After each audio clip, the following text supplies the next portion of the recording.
இந்த பரிசுத்த பலியானது பரிசுத்தமான கடவுளுக்கே சாகும்படி கண்களை மூடி இந்த 2 வரிகள் பாடலோடு நம்மை அவரிடம் ஒப்புக் கொடுப்போம். இஸ்ரவேலே பயப்படாதே,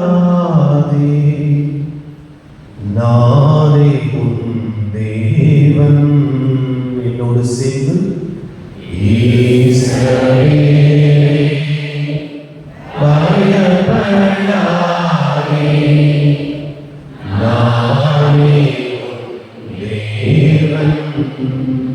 வழியும் சத்தியமும் ஜீவனும் நானே.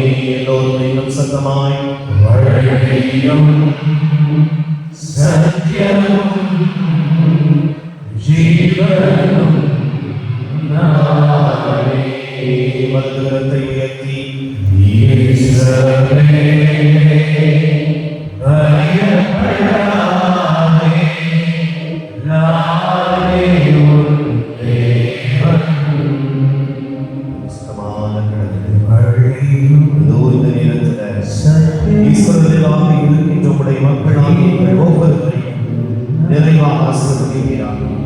இங்கே கூடி இருக்கிற ஒவ்வொரு இறை மக்களையும் நிறைவாக ஆசீர்வதிக்கிறார்.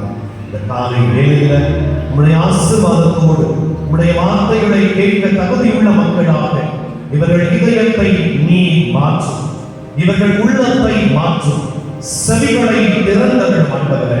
கல்லான இதயத்தை எடுத்துவிட்டு கனிவான இதயத்தை தருவேன் என்று சொல்லிட இந்த நேரத்தில் உம்முடைய இறை வார்த்தை இவர்களுக்குள்ளாக செல்லட்டும். அந்த உயிருள்ள ஆற்றல் வாய்ந்த அந்த வார்த்தை இதோ அவர்களுக்குள்ளே எழுபு மஞ்சைகளுக்குள்ளே செல்லும்படியாக சொல்லுகின்றோம். உடைய வார்த்தை இவருடைய வாழ்வாக மாறட்டும். ஆசீர்வதியும் பலப்படுத்தும். ஆமென். மறுபடியும் 2 மாசத்துக்கு அப்புறம் உங்களை சந்திக்கிறேன். அப்பப்ப வந்துட்டு போனாதான் ஒரு விருந்தாளிக்கு மரியாதை. கரெக்டா? அவன் இல்லையா? விருந்தும் மருந்தும் எத்தனை நாளைக்கு? ஆமா, அடிக்கடி வந்து வச்சுக்கோங்களேன். என்ன பண்ணுவீங்க? இவர் தானே, இந்த மூஞ்ச தெரியாதா அப்படின்னு சொல்லிருக்கீங்க. இப்போ உங்கள எனக்கு யாருமே தெரியாது, உண்மையிலே சொல்றேன். இங்க இருக்கிற யாருமே எனக்கு தெரியாது. எக்ஸப்ட் நடுவு உட்கார்ந்துக்கிற மட்டும் தெரியும். அவரை தெரியும், அப்புறம் இந்த பக்கம் உள்ளவங்க தெரியும், அப்புறம் அந்த பச்சை கலர் என்ன மாதிரி போட்டுருக்காங்களா அவர் தெரியும். அவர் யாரு? ஃபாதரா? எந்த பங்கு தந்தை? பக்கத்துல இருக்கிற குமரன் நகர் பங்கு தந்தையா? எங்க பங்கு தந்தை சொல்லுங்க. இந்த பக்கத்துல வரவே மாட்டோம். அப்படியே பாளையங்கோட்டை தூத்துக்குடி போனீங்கன்னா நேற்று தான் வந்திருப்பாரு. அவர் யாரு? எங்க ஃபாதர் அப்படிம்பாங்க. இங்க மட்டும்தான் ஃபாதர். அது இங்க தெரியாதா? அங்கி போட்டுக்கிறாரா பார்த்து இவர் யாரு? எங்க ஃபாதர், எங்க பங்கு ஃபாதர். That's first. சரி, நீங்க அதை விட்டுட்டு யார பங்கு ஃபாதர் விட்டுட்டு இன்றைய வாசகங்களை நல்லா கவனிங்களேன். இந்த வாசகங்களை நல்லா கவனிங்க. ஒவ்வொரு வாசகமும் வெவ்வேறு திசைகளில பயணிக்கிறது. முதல் வாசகத்துல எளியா இறைவாக்கினர் மிகவும் வருத்தத்தோடு கஷ்டத்தோடு சொல்கிறார், எனக்கு இந்த வாழ்வு வேண்டாம், என் உயிரை எடுத்துக் கொள்ளும் என்று சொல்லுகிறார். அவர் சொல்லி முடித்தவுடன் திருப்பாடல் வருகிறது, ஆண்டவர் எத்துணை இனியவர் என்று. ஒருத்தர் செத்து போறேன்னு சொல்றாரு, அடுத்ததாக வருகிறது ஆண்டவர் எத்துணை இனியவர் என்று. அது முடிந்தவுடன் இந்த 2வது வாசகத்துல பவுலடியார் சொல்லுகிறார், நீங்கள் தீமைகளை விலக்கி நன்மைகளை பெருக்கி மன்னித்து கடவுளை போல மாறுங்கள் என்று 2வது வாசகத்தில் சொல்லுகிறார். அது முடிந்தவுடன் இந்த நற்செய்தியில திடீரென்று ஒருவர் சொல்லுகிறார், நானே இறங்கி வந்த உணவு, என்னை உண்பவர் உயிரோடு இருப்பார். கரங்களை தட்டி ஆண்டவருக்கு நன்றி சொல்லுகிறார். என் மக்களே, ஒவ்வொரு வாசகமும் திருப்பாடலோடு சேர்த்து வெவ்வேறு திசைகளில் இன்று பயணிப்பதை பார்க்கின்றோம். ஒரு செயலை செய்வதன் அடிப்படையில் மனிதர்களை 3 வகையாக பிரிக்கலாம். நல்ல மனசு வச்சுக்கோங்க. ஒரு செயலை கொடுத்தோம்னா இந்த 3 வகையான மனிதர்களை நாம் பார்க்கலாம். முதலாவது வகை மனிதர்களுக்கு பெயர் தயங்காதவர்கள். எப்படின்னா நீங்க அந்த செயலை அவர்கிட்ட செய்ய கொடுத்துட்டீங்கன்னா அவர் என்ன ஆனாலும் பரவாயில்ல, எப்படி நடந்தாலும் பரவாயில்லை, எப்பேற்பட்டவைகள் நடந்தாலும் பரவாயில்லை, விளைவுகளை கவனிக்காமல் செய்வதில் குறியாக இருப்பார், செய்தும் முடித்து காட்டுவார். தயங்காதவர்கள். அதனால்தான் விவிலியத்திலும் சரி, திருஅவை வரலாற்றிலும் சரி, புனிதர்கள் என்று சொல்பவர்கள் இந்த தயங்காதவர்கள் குரூப்ல இருப்பாங்க. என்ன நடந்தாலும் பரவாயில்ல, என் தலையை வெட்டினாலும் சரி, என்னைய தூக்கி எண்ணெயில போட்டாலும் சரி, இல்ல இரும்பு படுக்கையில போட்டாலும் சரி. நேற்று அவருடைய விழாவை கொண்டாடுவோம். அவர் பேர் என்ன பேரு? லாரன்ஸ். என்ன ஆனாலும் சரி, எனக்கு கொடுக்கப்பட்ட செயலை செய்வேன். இந்த மனிதர்கள் மட்டுமே உலகத்தை ஜெயிக்க பிறந்தவர்கள். இரண்டாவது வகை. முதல் வகை தயங்காதவர்கள். இரண்டாவது வகைக்கு பெயர் முயலாதவர்கள். முயலாதவர்கள் என்ன? இவங்கிட்ட ஒரு செயலை கொடுத்துட்டீங்கன்னா தொடக்கத்துல ட்ரை பண்ணி பார்ப்பாங்க. அதுக்கப்புறம் கொஞ்ச நாளைக்கு அப்புறம் நம்மளால முடியாதுப்பா, நமக்கு முன்னாடி இன்னொரு வேகமா ஓடுறானே, அவனுக்கு ஈக்குவலா நம்மளால போக முடியாது, அதனால என்ன பண்ணிடுறேன், நான் நானாவே இருந்துடுறேன், எவ்வளவு தூரத்துக்கு மெதுவா நடக்கணுமோ நடந்துக்கிறேன். இன்றைக்கு நாம் உருவாக்குகின்ற மாணவ செல்வங்கள் இப்படி இருக்கிறார்கள். ஏங்க ஒரு எக்ஸாம்பிள் சொல்றேன். 8ஆம் கிளாஸ்ல ஃபர்ஸ்ட் ரேங்க் எடுப்பான், பாத்தீங்களா? செம சூப்பரா படிப்பான். 9th 10th போன உடனே அப்படியே மெதுவா கீழே வருவார். ஏன்டா படிக்கல அப்படின்னா, அவங்க வீட்டுல டியூஷன் போறாங்க, அவங்க வீட்டுல அதை சொல்லி தர்றாங்க.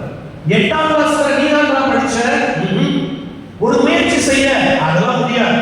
முயலாதவர்கள் இன்றைக்கு உலகத்துல 60% இருக்கிறார்கள்.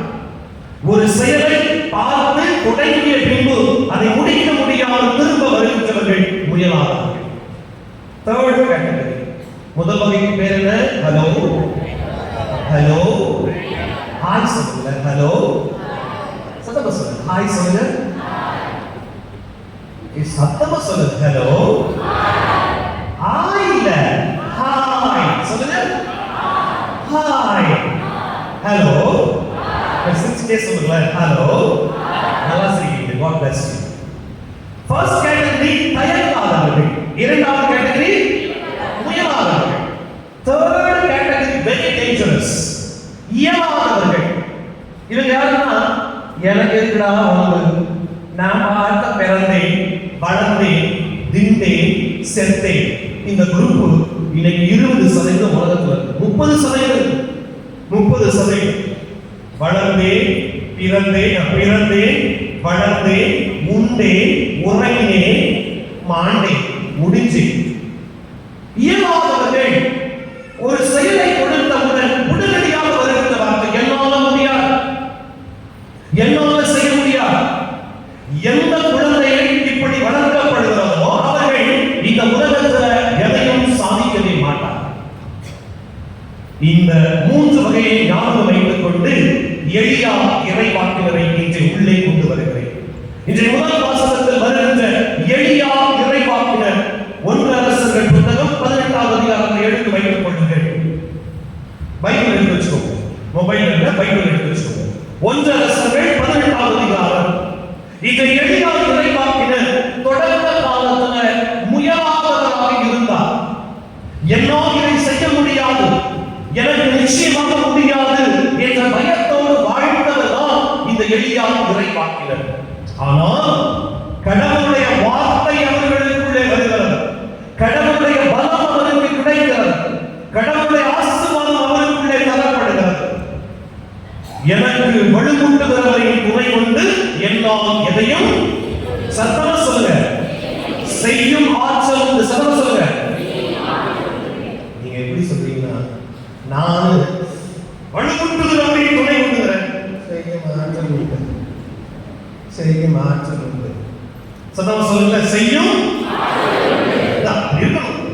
கடவுளுடைய வார்த்தை கொடுக்கப்பட்டவுடன் அழகாக இறைமையா சொல்லுவார், ஆண்டவரே நீர் என்னை மயக்கி விட்டீர், நானும் மயங்கி போனேன். அதை எப்பெல்லாம் பாடுவாங்க தெரியுமா? உருப்பட்ட வந்துட்டா போதும், இந்த பாட்டு தானா வந்துடும். கடைசி வார்த்தை பாடு சிஸ்டருக்கோ ஃபாதருக்கோ பிரதருக்கோ கொடுத்து போன அந்த பாட்டு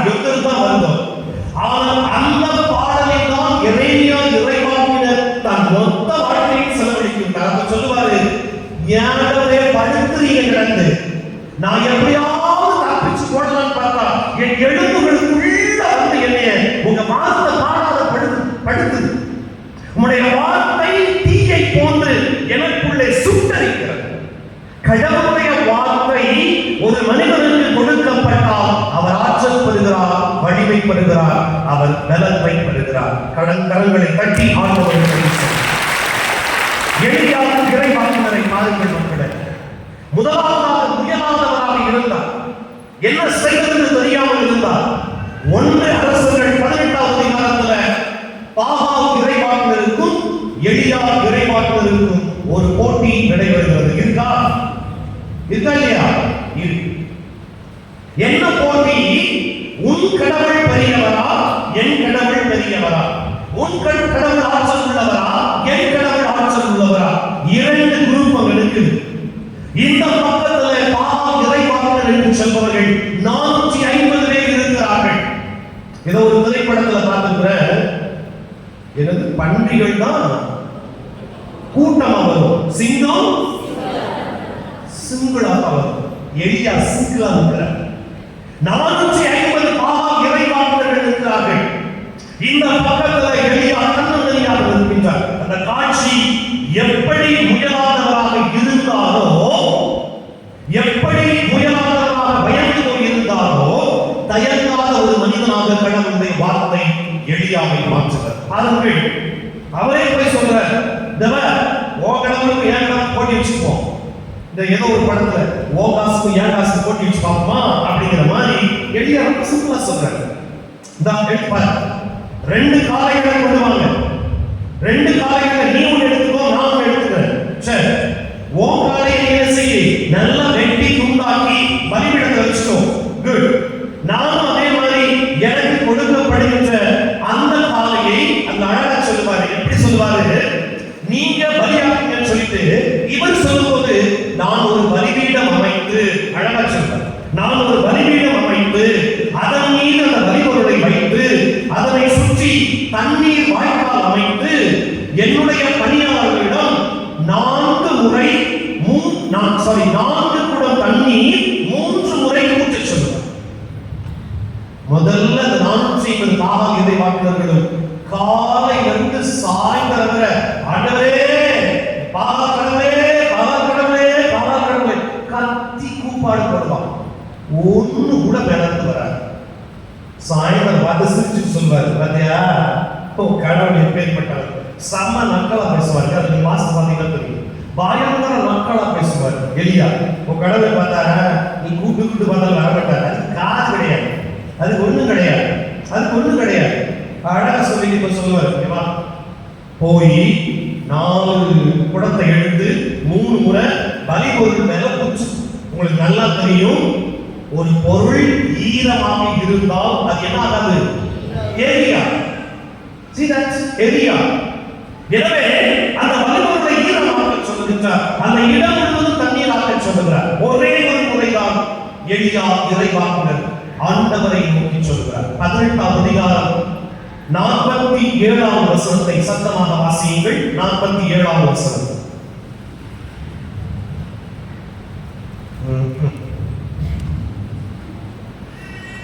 ஹலோ வாசிங்க. 42 42 வாசிங்க.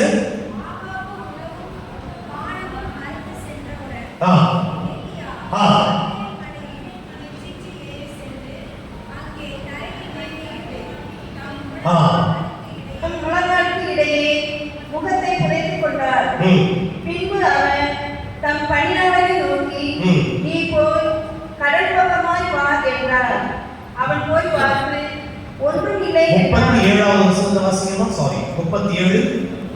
நீரே கடவுளாகிய ஆண்டவர். நல்லா கவனிங்க, பியூட்டிஃபுல்லான ஒரு ஜெபத்தை எளியா செய்கிறார். நீரே கடவுளாகிய ஆண்டவர், நீரே இம்மக்களின் மனதை, நீரே இந்த மக்களுடைய மனதில் மீண்டும் மாற்றுவீர் என்றும் இம்மக்கள் அறியும்படி, எந்த மக்கள் எதெல்லாம் பாகா இறைவாக்கினர் சரியானவர் சொன்னாங்களோ, பாகா கடவுள் உண்மையானவர் சொன்னாரோ, அந்த மக்கள் அறிந்து கொள்ளும்படி இப்பொழுது நான் சொல்லுகிறேன், நெருப்பிட்டு இதை எரிந்து கொள்ளும் என்று சொல்கிறார். இதே வசனத்தை நீங்கள் யோவான் செய்தி 11ஆம் அதிகாரம், யோவான் செய்தி 11ஆம் அதிகாரம் 42வது வசனத்துல லாசர் கல்லறைக்கு முன்பாக ஆண்டவர் இயேசு சொல்லுவார். அருமையா சொல்லுவார், ஆண்டவரே, என் தந்தையே, விண்ணக தந்தையே, என்னை சுற்றி இருக்கும் இந்த மக்கள் அனைவரும் புரிந்து கொள்ளும்படி இதோ இவர்களுக்கு முன்பாக ஒரு வல்லமையை நான் வெளிப்படுத்த இப்பொழுது நான் ஜெபிக்கின்றேன். என் விண்ணப்பத்தை கேட்டு எனக்கு உதவி செய்யும். ரெண்டுமே திட்டுவார். முடியாத இடத்தில், நடக்காது என்ற இடத்துல, இந்த இடத்தில் கண்டிப்பாக இது உருவாகாது என்ற இடத்துல கடவுள் வார்த்தை உருவாகும். கரங்களை தட்டி ஆண்டவரே. இதுதான் இரண்டாவது கேட்டகரி. முதலிலே முயலாதவராக இருந்த எளியா இறைவாக்கினர் இப்போது பயன்காரராக 450 பேரோடு போராடுகிறார். நம்ம எப்படி ஒரே ஒரு சபக்காரன் வந்து தெரியாதனமா வீட்டுக்குள்ள வெள்ளச்சலையை கட்டிட்டு பைபிளை வச்சாலும் ஒரு பயம் வந்து எதை பார்த்த உடனே அந்த வெள்ளச்சலை காரணம் இல்ல, பைபிளை பார்த்த உடனே பயம். ஐயோ, எந்த வசனத்தை சொல்லுவானோ, எதை எடுத்து போடுவானோ, நமக்கு தான் பாராதே, என்ன பண்றது? ஒரு 2-3 வாரம் வந்து பார்ப்பான். 4வது வாரம் இவரும் பார்க்க போயிடுவார். எங்க? அக்கினி ஐக்கிய சபையில இவரும் அக்கினியாக ஒன்றிருப்பார். எவ்வளவு பேர் இருக்குங்க சபைகளுக்கு. உண்மையில சொல்றேன், நான் கிட்டத்தட்ட 12ஆம் கிளாஸ் படிக்கிற வரைக்கும் ஒரே பரிசுத்த அப்போஸ்தலிக்க திருச்சபை தான் நினைச்சிட்டு இருந்தேன். ஏன்னா எங்க ஊர்ல அது மட்டும்தான் இருந்துச்சு. கம்ப்ளீட்டா கேத்தலிக் சர்ச். சபைக்கு போனா இவர் பேண்ட் கல்லறை கிடையாது, இதெல்லாம் கிடையாது. அதனால எனக்கு தெரிஞ்சு ஒரே சபை. ஆனா இப்ப பார்த்தா பயமா இருக்குது. இயேசுவின் நாக்கு சபை ஒருத்த வந்திருக்கான். திடீர்னு பார்த்தா இயேசுவின் காதுகள் சபை ஒருத்த வந்திருக்கிறான். திடீர்னு பார்த்தா இயேசுவின் உடல் சபைங்கிறான். எங்கடா இதெல்லாம் இருந்து வருது பார்த்தா எல்லாவற்றுக்கும் பயன்படுத்திருக்கிறான். It is here. முடிஞ்சு. ஆக முயலாதவராக இருந்த எலியாவை கடவுள் தயங்காதவராக மாற்றார். அப்படி இருந்த எலியா இன்றைய வாசகத்துல இயலாதவராக மாறிவிட்டார். இல்ல, முடியாதவராக இருந்தவர் தயங்காதவராக மாறி கடைசியில் இயலாதவராக மாறிவிட்டார். என்ன வார்த்தை? ஆண்டவரே, என் வாழ்நாள் எனக்கு போதும், என் உயிரை எடுத்துக் கொள்ளும். எப்பேற்பட்ட வார்த்தை. ஆனா நம்ம தான் என்ன பண்றோம்? எடுக்க போனால் அது திரும்ப கொண்டு வர்றதுக்கு என்னென்ன செலவழிக்கணுமோ அவ்வளோத்தையும் செலவழிச்சுட்டு 80 வயசு பாடும்போது ராஜா ராணி மாதிரி தான் இருக்கும். வீட்டை கட்டுப்படுத்தி இருந்தா தான் நமக்கு கட்டுப்பாடு. இறுதியாக இந்த எளியா இறைவாக்கினர் வாழ்க்கையில் இயலாதவராக மாற்றப்படுகிறார். ஏனெனில் அவருக்குள் இப்பொழுது பயம் வருகிறது. பாபா கடவுளை செய்து அங்கு இருந்தவர்களை வெட்டி வீழ்த்தக்கூடிய வல்லமை கொண்ட எளியா இறைவாக்கினர் இன்றைக்கு எசபேல் அரசியால் பயந்து போய் அவர் ஓரத்திற்கு ஓடிக்கொண்டே இருக்கின்றார். நல்ல கவனிக்க மக்கள், என்றைக்கு நீங்கள் உங்கள் வாழ்க்கையில் இயலாதவர்களாக உலகத்தின் விளிம்புக்கு ஓடுகிறீர்களோ, இறுதியில் நீங்கள் முடிவடைகின்ற இடம் கடவுளுடைய மலையாம் ஒரே. Praise the Lord, praise the Lord. கடவுளை வேண்டாம் என்று ஓடிய எளியா இறைவாக்கினர் கடைசியில் அடைந்த இடம் கடவுளுடைய மலையாம் ஒரே வழி அடைகிறார். இன்றைக்கு கடைசி வசனம் அதுதான். ஆஸ்தமா ஞாபகம் இருக்கா? குட். கடவுளுடைய மலையாம் ஒரே வழி அவர் அடைகிறார். கடவுளிடமிருந்து விலகி ஓடினாலும் கடவுள் மலைக்குத்தான் செல்லும். இது எல்லா வாழ்க்கையும் நடந்துச்சு. மோசே எடுத்துக்கோங்க. ஐயோ, எனக்கு பேச வராது, அது வராது, அப்படியா? கவலையே படாத. நீ எங்க ஓடினாலும் கடைசியில் சீனாய் மலையில இறங்கலாம் வரணும். பாடாங்க அப்படி உட்கார வச்சார். அதுக்கப்புறம் ஆபிரகாம் சொன்னாரு, ஆண்டவரே, அது எப்படியாகும், இப்படியாகும், அப்படியாகும், ஒண்ணும் கவலைப்படாத, நீ மோரியா மலைக்கு ஏறி வா, நான் உன் கூட பேசுறேன். முடிஞ்சு கதை. அப்புறம் ஒருத்தர் சொன்னாரு, எசாயா இறைவாக்கினர், நான் தீய உடல்களை உடையவன், ஒண்ணும் கவலைப்படாத, உன்னை நான் எங்க கூட்டி போய் சேர்க்கணுமோ அதை சேர்த்துக்கிறேன். அதே போல சீமோன் பேதுரு சொன்னார், ஆண்டவரே, என் நான் பாவி என்னை விட்டு ஓடி போய், அவ்வளவுதானே, நீ என் கூட தான் சுத்த போற, என்னைய மாதிரியே சாக போற, என்ன தலையில உன்னை அடைவாங்க சிலுவை. நீங்கள் கடவுளிடமிருந்து ஓடினாலும் அவர் உங்களை விட்டு விலகவே மாட்டார். அதனால்தான் அழகான ஒரு வசனம் இருக்கிறது இல்லையா? என்ன வசனம்? நான் உன்னை விட்டு விலகுவதும் இல்லை, உன்னை விட்டு உன்னை கைவிடுவதும். அவ்வளவுதான் கடவுள். இப்போ நீங்கள் முயலாளர்களாக இருந்தாலும், தயங்காதவர்களாக இருந்தாலும், இயலாதவர்களாக இருந்தாலும், உங்கள் வாழ்க்கையில் கடவுளை நோக்கி செல்வதற்கு என்ன தேவை என்பதை இந்த இரண்டாவது வாசகத்தில் பவுல் ரொம்ப அழகா சொல்றார். ஹலோ ஹலோ என்ன சொல்றாரு? ரொம்ப சிம்பிளா சொல்லிடுறாரு. தீமையை விளக்குங்க, நன்மையை செய்யுங்க, ஒருவருக்கு ஒருவர் மன்னிச்சு வாழுங்க. இதெல்லாம் நீங்க செஞ்சீங்கன்னா யாரை போல மாறீங்க? கடவுளை போல.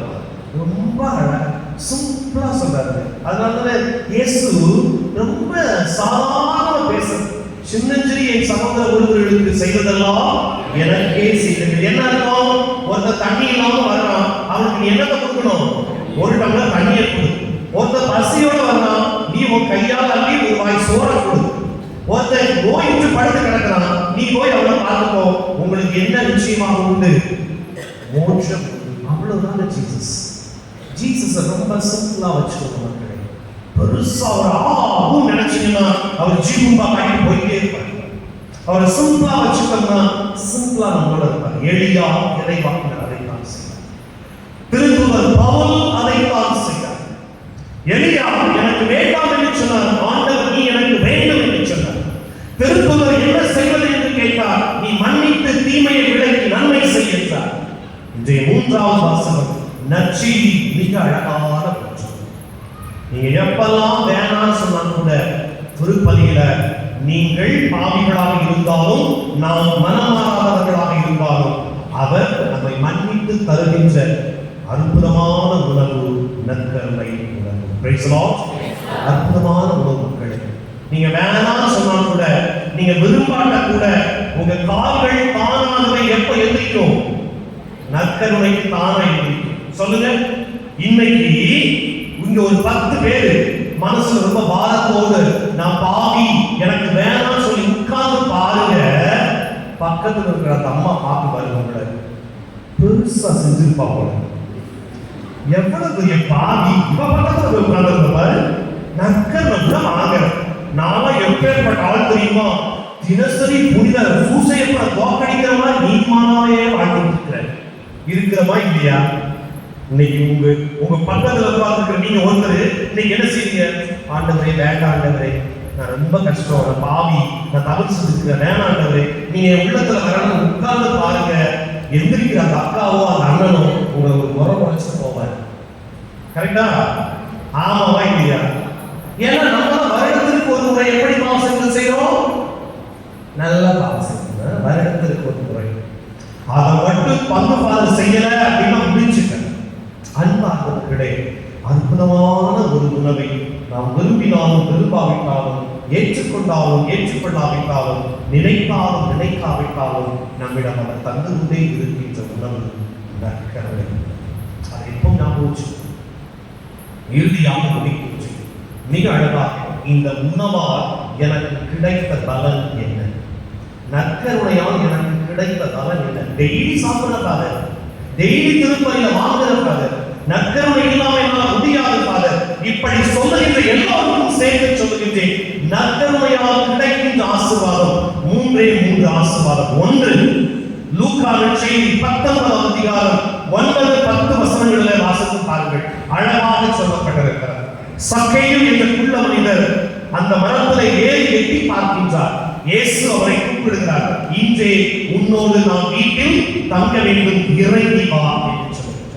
நற்கருணை என்பது நம்முடைய பாவத்திலிருந்து நம்மை இறக்குகின்ற முதல் உணவு. Praise the Lord. Praise the Lord. நம்முடைய பாவத்திலிருந்து இறக்குகின்ற முதல் உணவு இறங்கி வா என்று சொல்லி அழைக்கின்றார். இறங்கி வந்த அந்த சக்கேயுவுக்கு ஆண்டவர் கொடுத்த ஆசீர்வாதங்களை பாருங்கள். முதலாவதாக சொல்லுகிறார், இன்று இந்த வீட்டிற்கு மீட்பு உண்டாயிற்று. நற்கருணையை சுமந்து செல்கின்ற நீங்கள் ஒவ்வொருவரும் உங்கள் வீட்டிற்கு எதை கொண்டு செல்ல வேண்டும்? அதுக்கு தான் சொல்றோம். நற்கருணை கொண்டாட்டம் முடிச்சுட்டு நல்ல ஜெபத்தோட வீட்டுக்கு போங்கன்னு சொல்றோம். ஆனா தாய் திருவை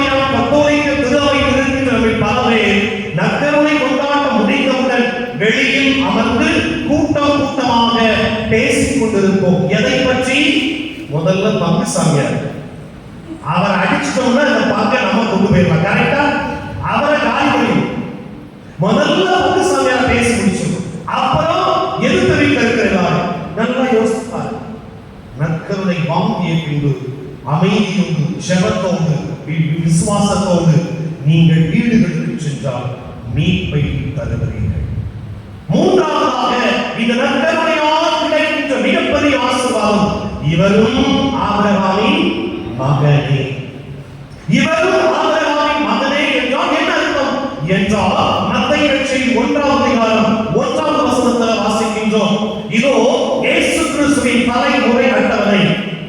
தாவீதின் மகனும் ஆபிரகாமின் மகனுமான இயேசு கிறிஸ்துவின் தலைமுறை அட்டவணை. அப்படி என்றால் நீங்கள் நற்கருணை பெற்றவுடன் இயேசுவின் குடும்ப உறுப்பினர்களாக மாறுகிறீர்கள். ஆபிரகாமின் மகனாக இயேசுவை போல, தாவீதின் மகனாக இயேசுவை போல மாறுகிறீர்கள். அன்பு மக்களே, இதெல்லாம் மறைபொருள். புரிந்து கொண்டால் வாழ்க்கையில் தயங்காமல் எதையும் செய்ய கடவுள் ஆற்றல் தருவார். ஆமென்.